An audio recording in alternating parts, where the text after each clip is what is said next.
On Twitter, I've been looking at a bunch of fan art for Lisa the Painful. The game's 10-year anniversary had recently passed, and I was surprised to still find an active fanbase. And what's even wilder is that despite being a pretty niche RPG, people from overseas have been discovering it ever since it was officially translated. And of course, new fans means new fan art, which has been awesome to look at. The world of Lisa and its story is a lot. It's hilarious, yet depressing, disgusting, yet beautiful, and I love it. So today, I'll be reviewing it all. I'll start light and gradually get darker as we go. Probably some of my favorite type of Lisa the Painful fan art has got to be the ones of the random companions you pick up on your adventure. Despite being a post-apocalyptic world where all the women had been wiped out, except for your daughter whom you're trying to save from kidnappers, the companions you come across bring a ton of levity to an otherwise awful world. Here's one with Brad and his daughter Buddy alongside the boys, Nern, Olan, and Terry. There's always been something kind of adorable about a grown-ass man riding a dinky little bike. It's a nice contrast to all the blood and corpses scattered around Olathe. And of course this is canon in-game, because it's an item you pick up that allows you to travel faster. And then there's the follow-up drawing.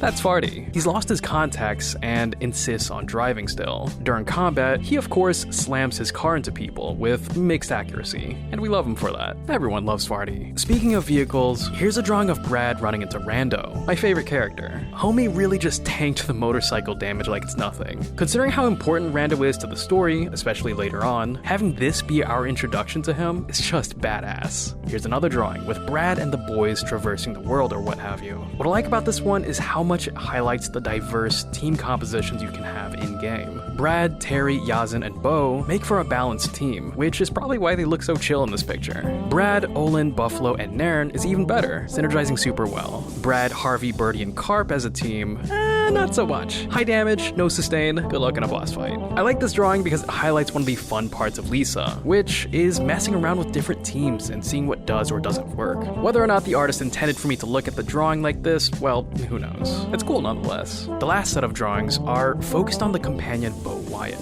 When you first find Bo, you learn that his entire purpose for joining your team is to find his lost brother Henry. And when you actually do find his brother, he's been turned into a mutant, an effect of the pain-numbing drug Joy. What I like about this drawing is the raw emotion behind it. What is Bo feeling here? Shock that his brother fell victim to drugs? Relief that he's alive? Worry for the future? And would it have been better to have not found him at all? Which is an in-game choice you can make. I don't know, but this next drawing gives an answer. Being reunited is the right call, and to them, it means everything.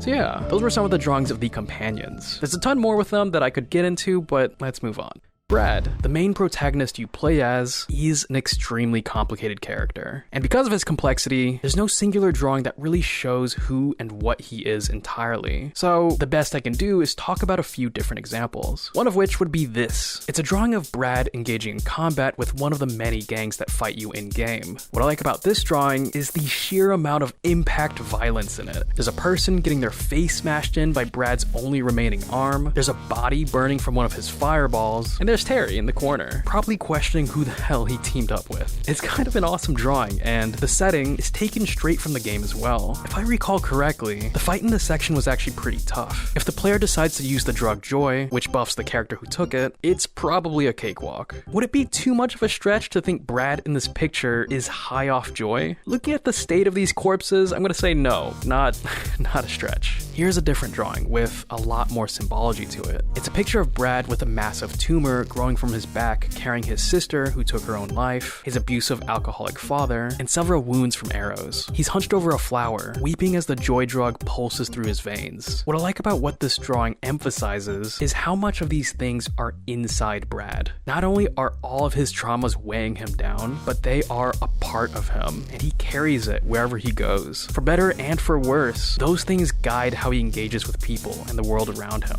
And while it typically leads to destruction, he still manages to keep the flower safe. Despite his flaws, he's doing his best. And finally, here's the last one, which is in complete contrast to all the violence and ugliness of the previous two. It's a drawing of a weeping Brad with horns hugging his daughter. Brad, by the end of the game, becomes a monster by destroying countless lives to save his daughter. And Buddy has to decide whether or not to hold the broken man that did terrible things for her sake. And in this drawing, she embraces him with full recognition of how horrible everything and everyone has become. It's beautiful, it's sad, and it's very Lisa. Anyways, that's Brad. There's so much more to him than that, but that's what I'll cover here. Let's move on to the next character that easily gets the most fan art out of everyone. The character that is Buddy can be summarized in 2 words: mentally unstable. Pretty much immediately after the events of Lisa the Painful, Buddy begins to take joy, and she changes into a killer, teaming up with Rando to overthrow the warlords of Olathe. Here's a drawing of her riding on Rando's shoulders while wielding a bloodied sword. What I like about this drawing, besides just being freaking sick to look at, is the amount of detail in it that's taken from the game. For instance, Buddy rides Rando's shoulders pretty early on when they first formed their tag team. Rando, who we frequently hear is totally not on board with Buddy's killing spree, but is there for support, has an extremely hesitant face while wringing his hands together. The extra mask Buddy's holding is an optional item that she can wear to hide her identity. The size of the sword in this drawing seems to be massively exaggerated, but in-game, it's actually not too far off, with most of it being as tall as she is. And then there's the severed head on the tip of the sword. Buddy's primary form of attack is stabbing, so it makes sense that that severed head is hanging from the tip of her sword. God, this drawing is sick.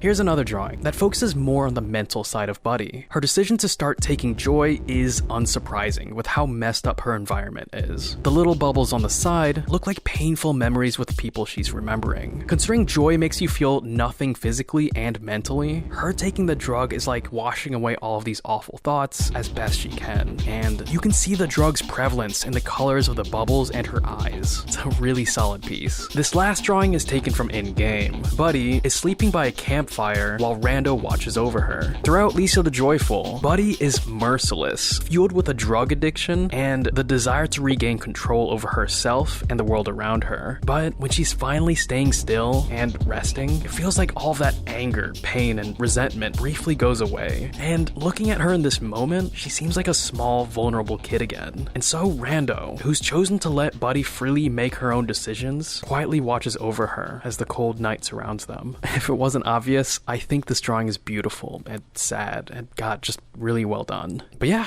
that's Buddy. Let's finally look at one last set of fan art for the GOAT of the entire series, Rando. These drawings capture the moment Rando has his fight against Brad. What I specifically like about it is Rando's determined but mournful expression. Both Brad and Rando come from traumatic backgrounds, but turn out completely different. While Brad will protect who he loves by any means necessary, Rando refuses to be cruel, building a community around him, built on kindness and respect. And so, these two fight over what's best for Buddy, one with cold determination, and another with somber but unbroken will. The last drawing I'm showing here is by the same artist and of the same fight, but from a different angle. As all of it unfolds and Rando and Brad get their fists bloodied, Buddy watches from afar, taking it all in. Even when Rando is only using his strength to protect, when all is said and done, everything in this story inevitably leads to violence and more violence. And with how Buddy changes after this moment, she becomes like them. And with that, I think that's a wrap. That's some of the fan art from the Lisa community over the years. This game means a lot to people, and I think these drawings show that. It's a funny and stupid, but also deep and heartfelt game, and I love all of these artists for bringing that out. And with that said, I'm gonna head out. Like and subscribe to the channel, and I'll see you guys in the next one. Bye.